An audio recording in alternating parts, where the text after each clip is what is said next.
श्री मंगल बालाजी परिवार बाड़मेर के 1050वें संगीतमय सुंदरकांड पाठ के उपलक्ष्य में इन दिनों संगीतमय श्री राम कथा का आयोजन किया जा रहा है।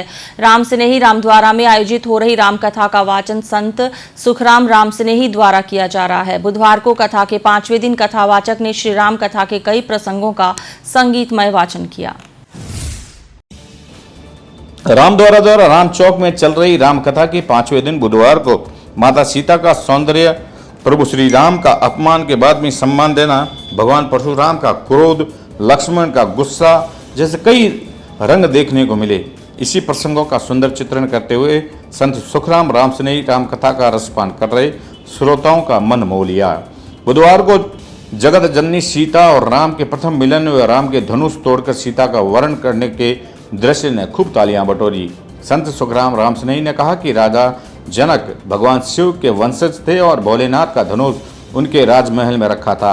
एक बार महाराज जनक ने अपनी पुत्री सीता के स्वयंवर की घोषणा के साथ ही ये भी ऐलान कर दिया कि जो धनुष की प्रत्यंचा को चढ़ा देगा उसी से मेरी पुत्री सीता का विवाह होगा। शिव धनुष कोई साधारण धनुष नहीं था, बल्कि उस काल का ब्रह्मास्त्र था। उस चमत्कारिक धनुष के संचालन की विधि राजा जनक, माता सीता, भगवान परशुराम और आचार्य विश्वामित्र को ही ज्ञात थी। जनक राज को इस बात का डर सताने लगा कि अगर धनुष रावण के हाथ लग गया तो ये सृष्टि का विनाश कर जाएगा। इसलिए विश्वामित्र ने पहले ही भगवान राम को उसके संचालन की विधि बता दी थी।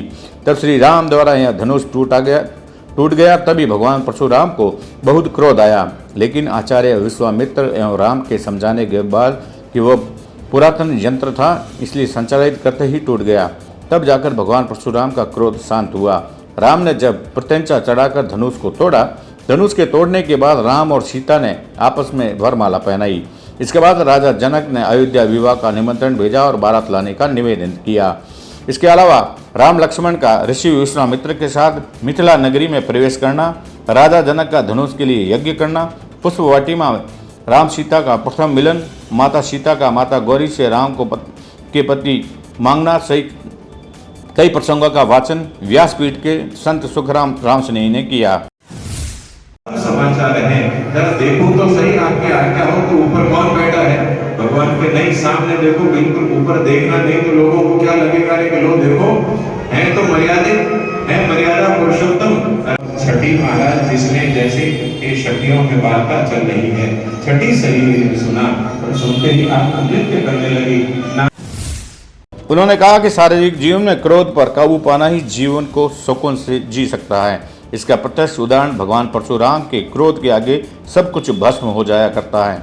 वहाँ प्रभु श्री राम के सम्मानपूर्वक जवाब ने उन्हें शांत कर दिया। उन्होंने कहा कि वो जो कथा का श्रवण कर रहे थे वे व्यक्ति क्रोध का यहीं पर त्याग करके जाएं।